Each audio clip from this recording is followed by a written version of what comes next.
This is my first ever Lambeth Conference, and so I had very little idea of what to expect. The first impression is, my goodness me, this is a global village. There are people here from all over the world. How exciting to be part of a gathering that is bringing bishops from Australia, New Zealand, South Africa, India, South America, Alaska.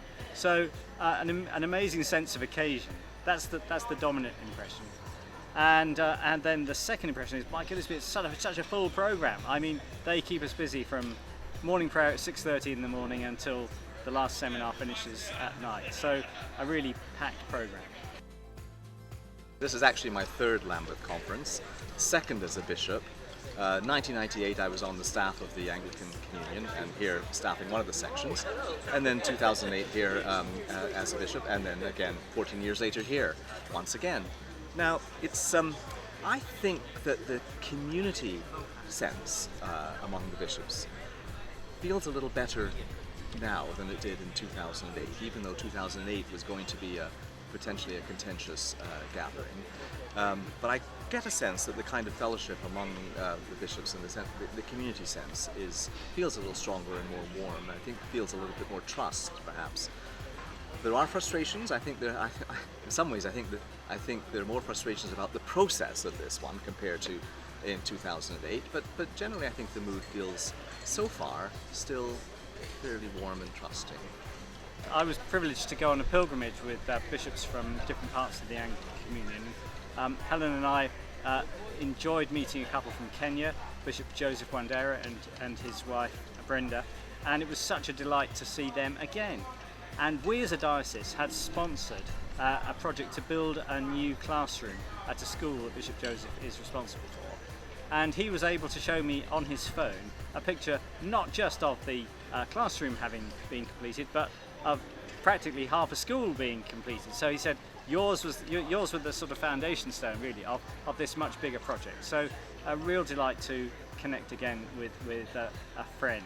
And that is a lot of what this conference is about, building a community of friends.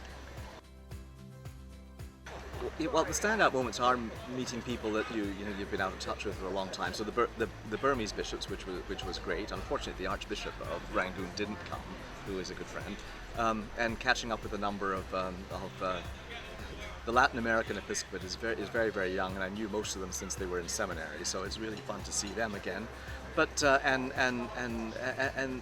the Canadians, particularly the Aboriginal bishops. I mean, they gave me this is a reminder of the disappeared children from in the residential schools, which is an incredible story, really, to listen to. And I thought this morning on reconciliation, particularly the testimonies from the Mothers' Union was absolutely fantastic. And I also found the worship to be really moving. This morning, the Episcopal Church in the Philippines, and they had a wonderful video clip of how they survived COVID. And one of the things that stood out for me, they closed all their churches, but they said everybody saved their envelopes so that when they reopened, they all just gave in the money, and so they weren't in a deficit at all. So I thought that's an absolutely marvelous witness to the faithfulness of their people. I hope that the conference will succeed in building trust and friendship between the delegates. We come from such vastly different contexts, and we really have opportunity to help and to support one another if those friendships can be strong. I've heard the most amazing stories of people in really hard situations. I mean, one gentleman from South Sudan told me how his entire diocese had been flooded, how his children are in a refugee camp in Kenya, and how he showed me a picture of going around his diocese in a boat picking up stranded parishioners. So, I mean, people who really need help and support, and I would love the communion to be a place where we do indeed support one another, and I hope that the bonds of communion will remain strong enough that we can do that. I'm looking forward to seeing if we can find within our differences a way to maintain the highest degree of communion possible. And maybe if there's some sense of, for those who are feeling hesitant about deeper engagement, if maybe that they can see that it's perhaps better to still be walking together hand in hand and indeed around the altar than to be separating ourselves. That's my real hope. this conference really makes the Anglican Communion visible and real.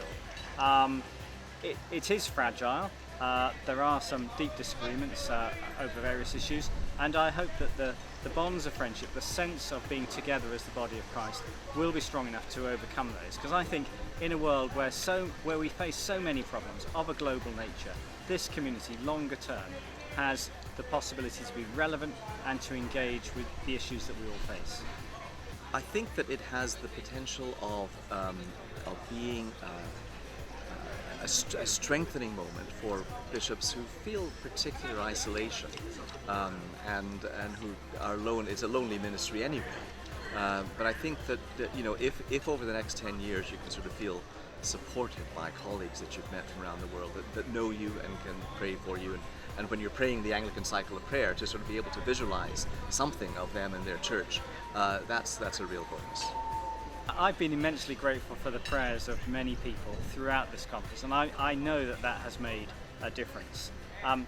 Please do continue to pray. We rely on your prayers that for a start that we'll all stay healthy, because there is COVID around and it would be dreadful if this became a super spreader event. Pray for those chance encounters to be good, positive and strong ones, and for the sense of fellowship to be built up so that our differences can be held safely and securely. If people can pray for I suppose for the way that we can perhaps help those from the global south, those from the provinces who might be less trusting of the Church of England, if we can pray that in fact that trust will be restored and strengthened, because we really are all we share the same mission, and we come from different contexts, and we just need to be able to walk together really much stronger that way.